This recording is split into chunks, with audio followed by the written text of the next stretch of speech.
Hi, my name is Jacob Dreizin. I'm the treasurer here at Local 17.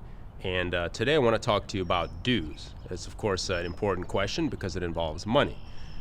We get a lot of questions about dues, so I figured I would consolidate all of them and just lay out all the answers in one presentation. So first off, as most of you dues payers know, our dues are $17.75 per pay period, which out of over 1,000 AFG locals across the entire federation is quite low. It's not the absolute lowest, but it's certainly one of the lowest. The average dues across AFG are 21 something up to $22 a pay period. So we're quite a bit cheaper, if you will.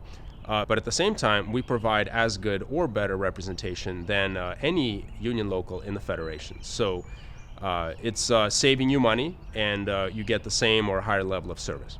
Now, I do want to clarify that most of our dues actually farmed up the ladder to either our national headquarters or what's called the National VA Council, which is our national headquarters VA umbrella organization representing over 300 VA locals. So 70%, roughly 70% of your dues are actually farmed up to one of those two entities.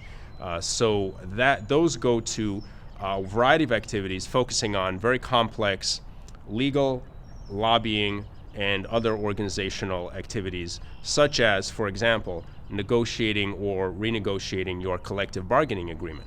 Now, if you've heard of the grievance process, your grievance rights are as set forth in the collective bargaining agreement. And to negotiate that, it involves obviously some very well qualified lawyers that have to be paid. So your dues go to that, among other things.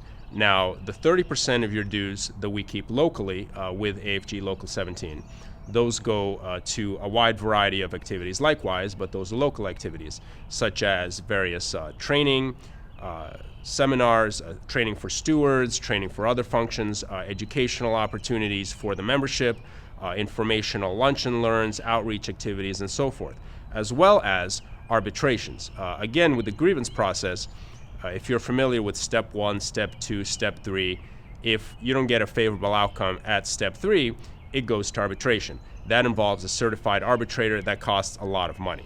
So your dues would be going to that, among other things. So again, that's with your 30% that we're keeping locally. That's some examples of what your money would be spent on. Now, I just want to clarify that we don't spend your money lightly. We have very, very strict rules as for how we authorize money to be spent. The executive board of Local 17 by itself only has authority as per our bylaws to spend no more than $250 a month without a vote of the membership. So if we want to spend more than $250 a month on anything, be it an informational lunch and learn, be it sending someone to steward training so they can represent employees successfully, we have to take that to the membership for a vote. And if it's not authorized by the membership, we can't spend it. So we take the trust that you put in us and the dues money that you're giving us very, very seriously, and we really appreciate your trust. The last thing I want to say is, in this difficult political climate, we all know that things aren't easy in Washington today. So we have had a few people, actually more than a few members, come to us and say that they don't agree with who AFG is giving money to, or they should be going about things a different way. I just want to be very clear. We, by law, we cannot and we do not give your dues money to political campaigns or political candidates. Neither Local 17 nor AFG National gives a cent of dues money to any politicians or any political candidates. It's against the law. We don't do it. We would never do it. So bottom line, it doesn't happen. And what we do focus on is what's going on here at VA, representing you and making sure you have the best working conditions possible. So I'd love, if you have any questions, I'd love to hear from you. My email address is jacob.dreizin@va.gov. Thank you so much for your time.